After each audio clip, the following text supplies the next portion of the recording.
मैं कमाता 1000 हूं, लगाता 1500। क्यों भाई? तुम बाप लगते हो, सारा दिन मेहनतें मेरी वजह से लेते हो, मुल्क मेरी वजह से चलाते हो, पैसा बिलों में मुझसे लेते हो, साबुन में मुझसे लेते हो, ये रोजमर्रा हम इस्तेमाल करते हैं। आप जैसे लोग तो भाईजान वो टिच का बटन दबाया और लोशन निकला और लगा के निकल गए। हमने तो 20-20 वाला साबुन तलाश करना है। ये कैसे करेंगे? कोई है हमें रास्ता दिखाने वाला? कोई है हमारी उंगली पकड़ने वाला? हम खुद को खुद कामयाब कर सकते हैं, हम खुद को खुद नाकाम कर सकते हैं। यहाँ पर तो सिर्फ जागीरदार ही खुश है इस मुल्क के अंदर। जो गरीब आदमी, एक मिडिल क्लास का लफ्ज आप सुनते थे, आपको पता है कि ये इतनी आवाजें क्यों निकल रही हैं? आगे एक तबका मरता होता था, गरीब तबका होता था, जिसकी गिनती नहीं होती, जिसकी हम तस्वीरें लगाकर बाहर की दुनिया से पैसे ले लेते हैं, जिनके पास पहनने को शलवार नहीं होती, ऊपर शर्ट नहीं होती, उनकी तस्वीरें हम अखबारों में लगवाते हैं, फ्लैक्सों पर लगवाते हैं, हमारे मुल्क के सियासतदान, और बाहर से पैसा लेते हैं। लेकिन मुल्क के ऊपर क्या लगता है, उस गरीब के ऊपर क्या लगता है, आज तक ना किसी ने पूछा और ना किसी ने बताया। क्योंकि ना इतनी हमें किसी ने औकात बताई इस मुल्क में रहने के लिए कि भाई टैक्स दोगे आप, रिश्वतें दोगे आप, लोगों के पेट पालोगे आप, जागीरदार को आप पालोगे। लेकिन आपका गरीब जो होगा, उसका जो बाप है, मुझे यहाँ पर मिला है खुदा की कसम, एक साइकिल वाला सीधा मेरी तरफ आया, उसने कहा है कि मैंने अपने बच्चे के लिए जूता लेना है, मुझे आप जूता ले देंगे? अब मुझे बताएं, एक बाप से जब औलाद कोई चीज मांगे, औलाद कोई चीज मांगे, तो वो कांपता नहीं होगा? क्या आपको अपने बच्चे अजीज हैं? जब आपके बच्चे एसी से निकलते हैं, एसी में सोते हैं, एसी में जाते हैं, तो एक गरीब मेहनत का आदमी जो साइकिल पर जा रहा है, उसको बाप बनने का कोई इख्तियार नहीं है, उसके कोई जज्बात नहीं है, उसका कोई दिल नहीं है। ये लोग कांपते नहीं है, ये लोग मरना भूल गए हैं। इनको नहीं पता कि ये सारी कौम जो यहाँ घूमती है, ये अल्लाह नबी का कलमा पढ़ने वाली कौम है, ये उम्मत ही है उस नबी की, उसी की हया कर लो। लेकिन हया शर्म कुछ नहीं है यहाँ पर।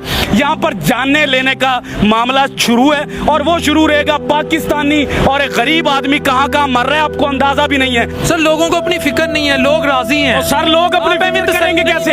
कैसे करें फिक्र? क्यों ना? अपना बच्चा रात को पाल नहीं सकते?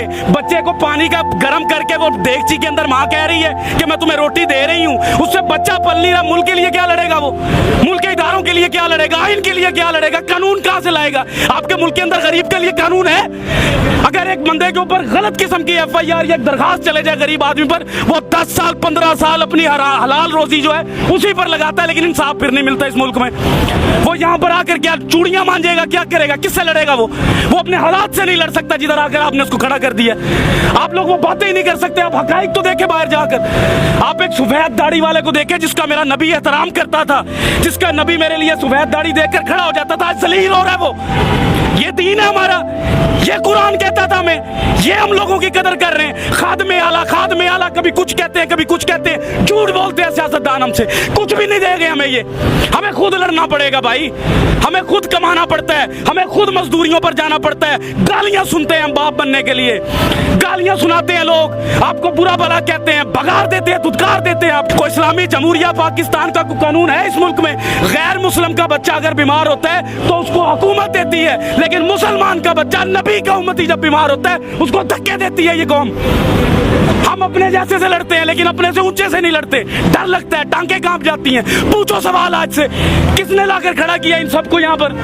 क्यों खड़े हैं? ये बात मैं आपको पैसे बांट रहा हूँ, बिरयानी बांट रहा हूँ, इनके दिलों की बात कर रहा हूँ, इनके अंदर की बातें हैं। ये मैं घूमता हूँ, मैं चेक करता हूँ, मैं सुबह से पागल हूँ। मैंने देखी है माए रोते, बाप रोते देखे हैं भाई। मिडिल क्लास कोई नहीं रह गया इस मुल्क में, हर चीज मर रही है। सफेद पोश आदमी, मैं आपसे अगर 1000 रुपया जिंदगी में नहीं मांगा, इन हालात में मांगूंगा मैं आपसे 1000 रुपया, मैं मर जाऊंगा, लेकिन सफेद पोशी बचाऊंगा अपनी। कॉटन का सूट पहनूंगा, जूती पॉलिश करवाऊंगा, जेब में टका ना हो, फिरूंगा मैं चौधरियों की तरह कि मेरे बच्चे को लगे कि मेरा बाप चौधरी है। लेकिन इस मुल्क में सिर्फ वो चौधरी है जो निजाम के अंदर बैठा है, जो निजाम से बाहर है वो चौधरी नहीं है इस मुल्क के अंदर। वो क्या है? वो तो एक हकारत की नजर से उसको देखा जाता है, वो बोझ समझा जाता है इस मुल्क के अंदर। जब कोई सैलाब आना है तो उस गरीब को मारने के लिए ज़कात देते हैं ये लोग हमारी। कभी सैलाब गया जागीरदार के घर, कभी गया किसी सियासतदान के घर, कभी बच्चा मरा इनका कहीं पर, कभी भूख से ये रात को सोए हैं, फिर ये कहते हैं मुल्क के हालात नहीं ठीक, तो लाओ पैसा अपने मुल्क में लगाओ हमारे ऊपर। हमसे लिया हुआ पैसा मुल्क से बाहर ले जाओगे तो हालात ठीक होंगे। मुझे एक बात बताएं बिलाल भाई, एक बाप मैं कहता हूं अल्लाह ताला की जात के बाद मेरे पास बाप है। मैं समझता हूं कि बाप क्या होता है। जिसका बाप नहीं है ना, खुदा की कसम वो खुदकुशी कर ले इस मुल्क में ना रहे। मैं आपको कसम उठा कर कह रहा हूं, जिसका बाप नहीं है, अल्लाह ताला के पास दूसरी बड़ी ताकत जो है ना वो बाप है। और जिसके पास इस दौर में बाप नहीं है वो कैसे जी रहा है? मैं अपने बाप के सहारे जी रहा हूं, मैं भी अपने बाप के सारे जी, सारा कुछ है मेरे पास, सही बात। लेकिन बाप के सहारे के बगैर मैं फारिग हूं। मैं भी। तो भाईजान, हम पहले सबसे पहले हमें यह सोचना है कि हमारे मुल्क में बाप की हैसियत से कौन बैठता है? जिसको औलाद का दर्द हो, जिसको पता हो कि ये मखलूक अल्लाह की है, जिसको पता हो कि अल्लाह ने अपने हकूक से पहले इस मखलूक के हकूक रखे। अंदर से उम्र फारूक बनना पड़ता है, अंदर से, बाहर से बातें करके उम्र फारूक नहीं बना जाता। मदीना की रियासत लाने के लिए एक बंदा नहीं ला सकता, इसको भी लानी है, उसको भी लानी है, मुझे भी लानी है। कोई नेक काम होता है तो हम दूसरों को बातें करते हैं, अगर कोई गरीब की बात होती है तो उसको हम धक्के मार के भगा देते हैं कि तुम्हारा इस मुल्क में एक गुब्बारे वाला, बताएं उस गुब्बारे वाले के पास अगर 2000 का सामान है उसके डंडे पर लटका हुआ, इस मुल्क के पाकिस्तान में जगह है उस मुसलमान के लिए कहीं एक जगह पर खड़ा होकर वो बेच सके? भगा देते हैं उसको। रेडी वाला 25-25, 30-30 हजार का सिक्योरिटी गार्ड रख के उस डंडे वाले को भगा दिया जाता।